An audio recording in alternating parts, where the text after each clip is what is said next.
इंसाफ दिलवा दे, लेकिन हम हुकूमत से मुतमईन नहीं है। ये कोई छोटा वाक़या नहीं था। 147 नस्लें तबाह हुई है। यकीन करें हमारी APS में 40+ फैमिलियाँ वो हैं जिनका या अकलौता था या यही दो थे जो चले गए, उनके पीछे कोई नहीं है। हमारे बाद हमारी जनाजे उठाने वाला कोई नहीं है, हमारे बाद पूछने वाला कोई नहीं है। हमारे नस्लें बर्बाद हो गई है। आज तक किसी ने ये नहीं कहा कि हाँ जुल्म हुआ है। तो आप ये खुद सोचें, वो 7 साल बाद हमें क्या इंसाफ देंगे। और इस हुकूमत का हाल तो सबको पता है। इसने पहली बरसी पे कहा था मैं आपका वकील हूँ। हमारा वकील हमें आज अदालत की जोर से नजर आया। उम्मीद कर रहे हैं कि सुप्रीम कोर्ट से उनको तो ये हमें क्या इंसाफ देगा। जिसके घर से 2-2 जनाजे उठे होते हैं ना, उनको पता होता है कि औलाद क्या चीज होती है। यानी इंसाफ किस तरह का चाहते हैं? हम वो इंसाफ चाहते हैं कि जो खेल खिलौना ना हो, जो असल जिम्मेदार है, जो बड़ी बड़ी कुर्सियों पे बैठे हैं, जिनका हमने FIR के लिए नाम दिया है, अगर आज इनको लटकाया गया अलल ऐलान, तो इंशाल्लाह फिर इस मुल्क में कभी कोई माँ नहीं रोएगी, कभी किसी का बच्चा इस तरह नहीं जाएगा।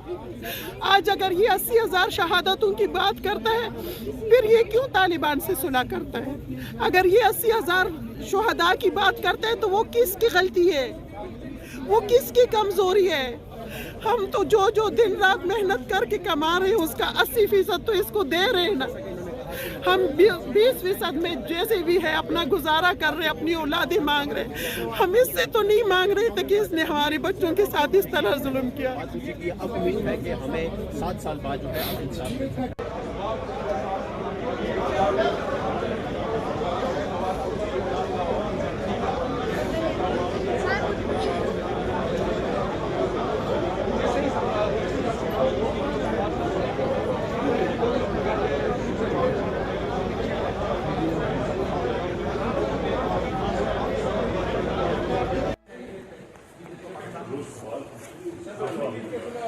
खान साहब, साबिक आर्मी चीफ DGI के खिलाफ मुकदमा दर्ज करने के लिए इक़दाम उठाएंगे आप? नवाज शरीफ को बुलाना, नवाज शरीफ को, वज़ीर दाखिला चौधरी निसार अली खान के खिलाफ मुकदमा दर्ज कराएंगे खान साहब?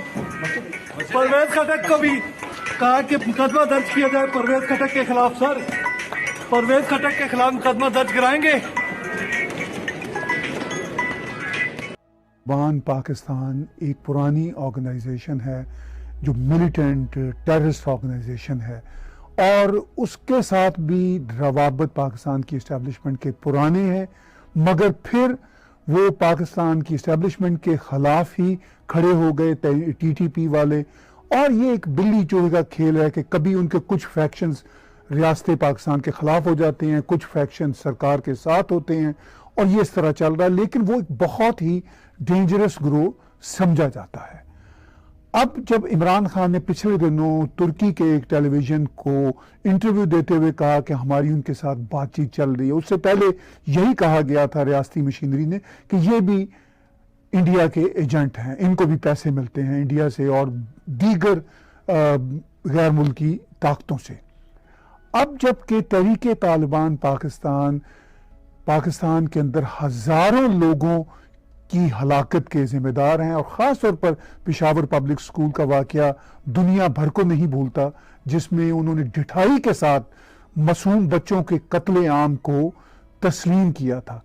तो आपको लगता है कि तहरीके तालिबान पाकिस्तान के साथ, ख़ास तौर पर इस्टेब्लिशमेंट जो अब ये दावे कर रही है कि हमारे कुछ मामला तय पा गए हैं, और बिलावल भुट्टो अपनी रिजर्वेशन का इजहार कर रहे हैं, आपको लगता है कि ये वाकई ही मामला तय पा जाएंगे या पा रहे हैं?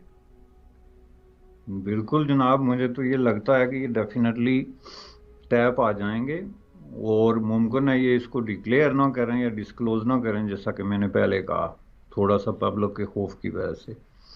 लेकिन मामला तय इसलिए पा सकते हैं कि पहली बात यह है कि माजी में इन्होंने रिपीटेडली इन ख्यालात का इज़हार किया है कि ये हमारे अपने लोग हैं और इनके साथ हम मुज़ाकरात करने के लिए तैयार हैं। ये आपको याद है कि अफ़गानिस्तान का ये जो नया फेज़ शुरू हुआ है, उसके बाद कितनी दफ़ा इन्होंने बार बार इस चीज़ को डिस्क्लोज़ किया है प्रेस में कि हम जो है तहरीक तालिबान पाकिस्तान और इस तरह के दूसरे जो ग्रुप्स हैं उनके साथ मुज़ाकरात करने के लिए तैयार हैं।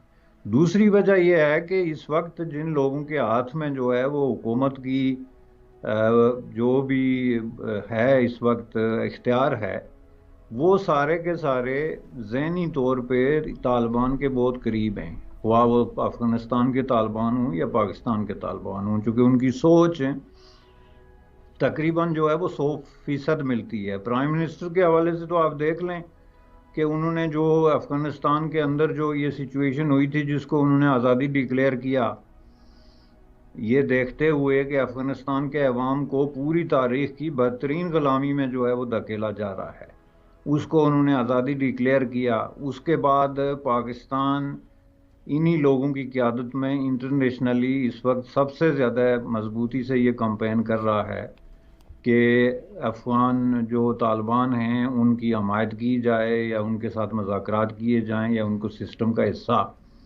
बनाया जाए, वरना उसके नतायज जो हैं वो खौफनाक बताए जा रहे हैं और ये कहा जा रहा है कि यहाँ पे डिज़ास्टर आ जाएगा और पता नहीं क्या होगा। और तीसरा ये है कि इस चीज़ के बावजूद और इंटरनेशनल कम्युनिटी की इस पे रिजर्वेशन के बावजूद और क्लियरली बार बार ये कहने के बावजूद कि तालिबान के साथ जो है वो किसी भी नेशन को डील नहीं करना चाहिए जब तक कि वो हमारे मुतालबात नहीं मानते, उसके बावजूद पाकिस्तान की जो मौजूदा हुकूमत है और जो एस्टेब्लिशमेंट है वो उनके साथ बाकायदा जो है वो एक तरह का डील कर रही हैं कई सतह पे, उसमें डिप्लोमेटिक से लेके ट्रेड से लेके जो है वो फाइनेंशियल एक्सचेंज, ट्रेनिंग, देख लें आप जो भी मुख्तलिफ किस्म के क्रिटिकल शोबे हैं, हर चीज़ में उनके साथ जो है वो डील कर रहे हैं, डिस्पाइट द फैक्ट कि इंटरनेशनल कम्युनिटी इसको डिसऑन कर रही है कि जब तक तालिबान जो है अपने किए हुए वादे पूरे नहीं करते या ये शराइत जो है वो डिस्कस नहीं करते, उनके साथ ये डील नहीं करना चाहिए।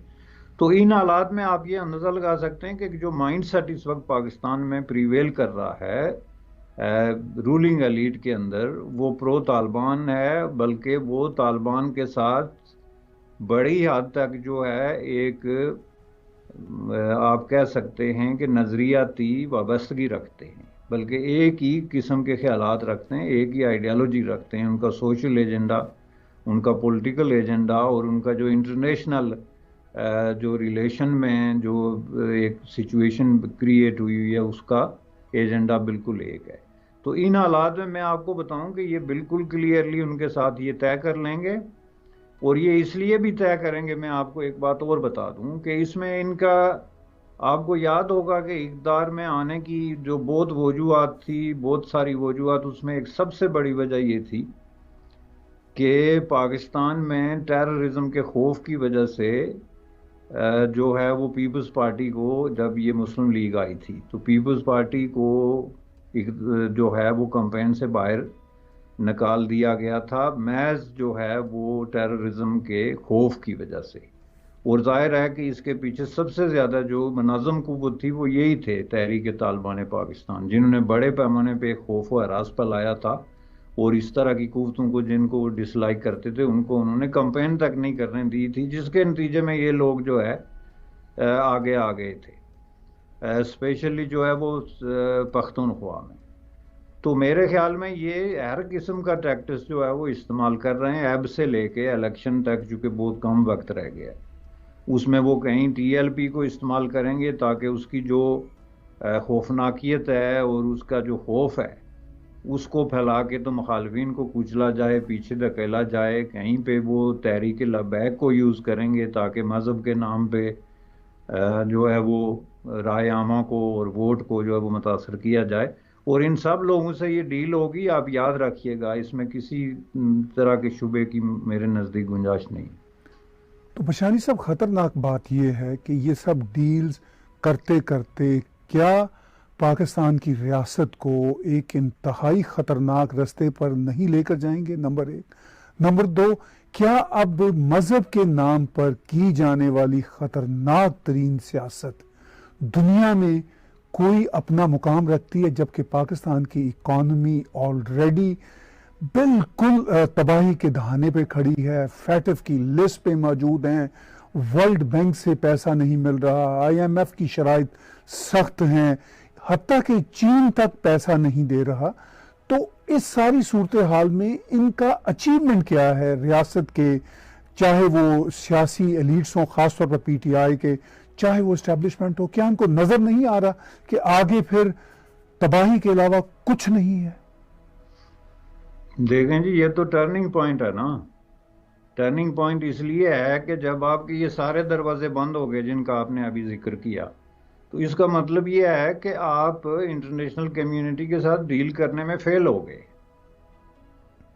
जिसकी एक बड़ी मिसाल FATF है। FATF इटसेल्फ एक रिमार्केबल किस्म का एक मिसाल आप दे सकते हैं जिसमें पाकिस्तान का फेलियर साबित होता है उन चीज़ों पे जो खुद उनके अपने बेस्ट इंटरेस्ट में है। मसलन पाकिस्तानी स्टेट जो है या एस्टेब्लिशमेंट जो है या रूलिंग एलीट जो है, उसको इस चीज़ की क्या ज़रूरत पड़ी है कि वो मनी लॉन्ड्रिंग